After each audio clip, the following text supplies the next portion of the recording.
بسم اللہ الرحمن الرحیم۔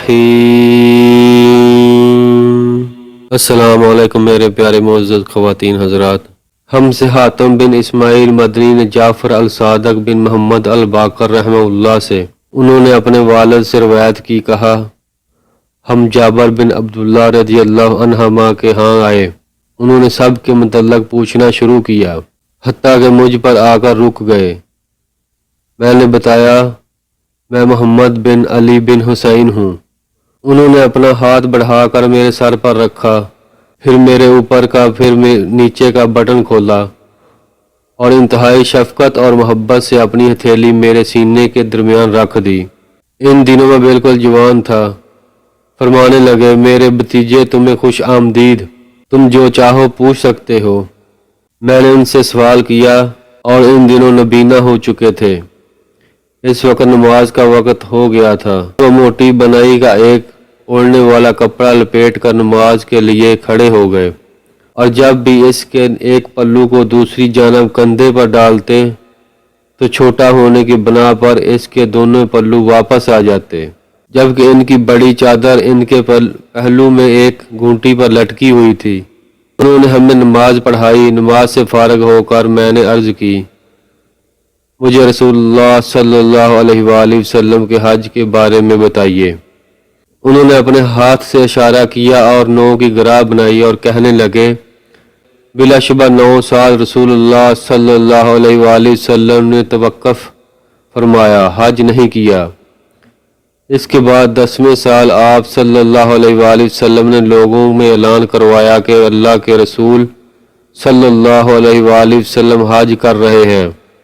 یہ اعلان سنتے ہی بہت زیادہ لوگ مدینہ میں آ گئے۔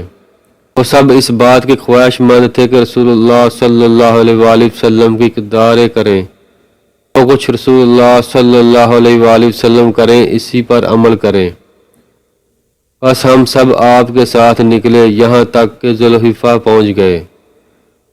وہاں حضرت اسمہ بنت عیس رضی اللہ عنہا نے محمد بن ابی بکر کو جنم دیا اور رسول اللہ صلی اللہ علیہ وآلہ وسلم کی طرف پیغام بھیجا کہ زچگی کی اس حالت میں میں کیا کروں؟ آپ نے فرمایا، غسل کرو، کپڑے کا لگوٹ کسو اور حج کا احرام باندھ لو۔ پھر آپ نے ذوالحلیفہ کی مسجد میں نماز ادا کی اور اپنی اونٹنی پر سوار ہو گئے۔ جب آپ کی اونٹنی آپ کو لے کر بیعدہ کے مقام پر سیدھی کھڑی ہوئی، میں نے آپ صلی اللہ علیہ وآلہ وسلم کے سامنے تحت نکاح بیعدے اور سوار ہی دیکھے۔ آپ کے دائیں، آپ کے بائیں اور آپ کے پیچھے بھی یہی حال تھا۔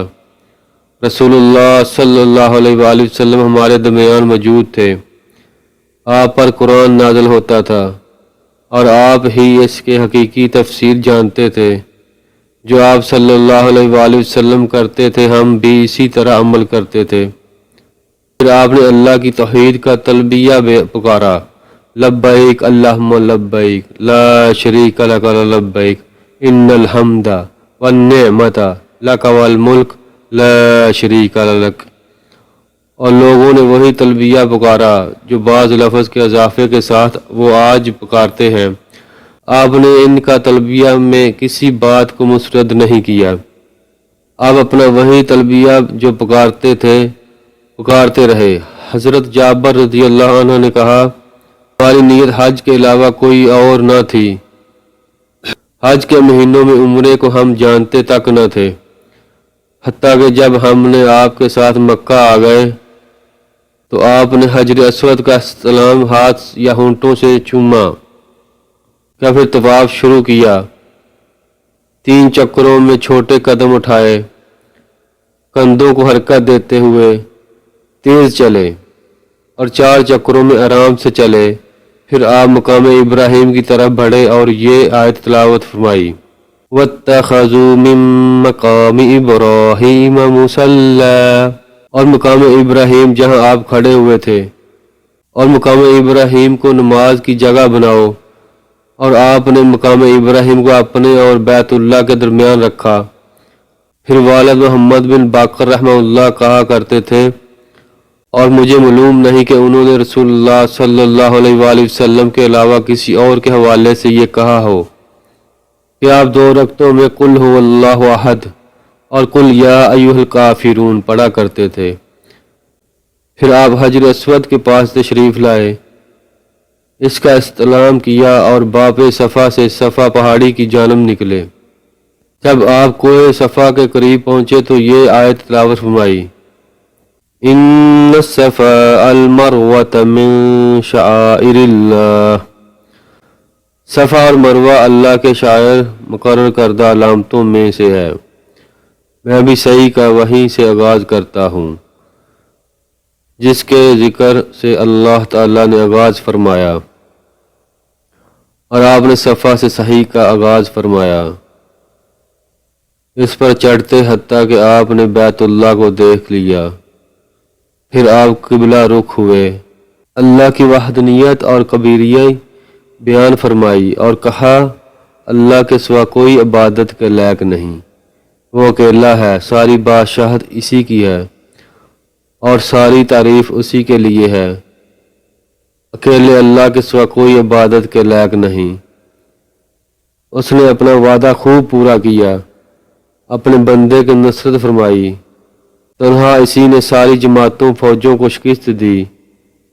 ان کلمات کے مابین دعا فرمائی۔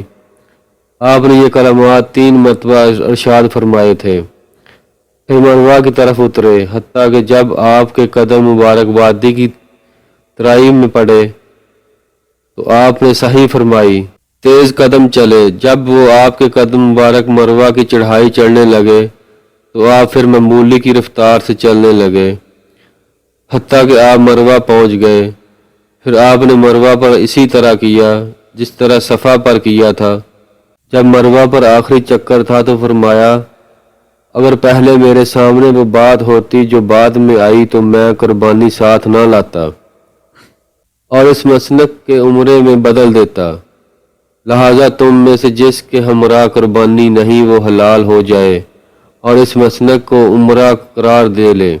اتنے میں سرقہ بن مالک بن جاشم رضی اللہ عنہ کھڑے ہوئے، عرض کی، اے اللہ کے رسول، حج کے مہینوں میں عمرہ کرنا ہمارے اسی سال کے لیے خاص ہے یا ہمیشہ کے لیے ہے؟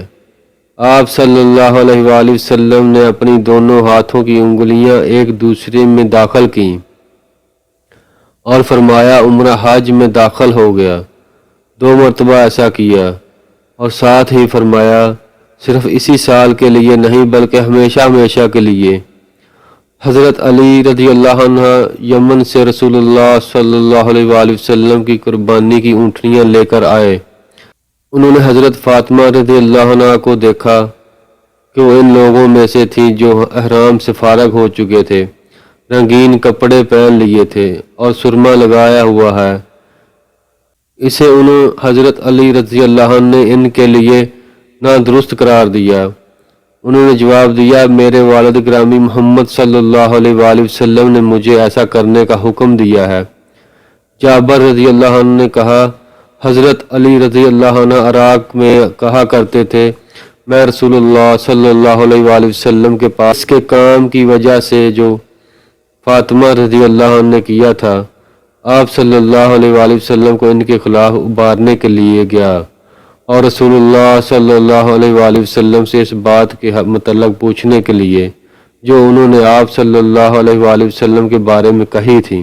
میں نے رسول اللہ صلی اللہ علیہ وآلہ وسلم کو یہ بھی بتایا کہ میں نے ان کے کام احرام کھولنے پر اعتراض کیا ہے۔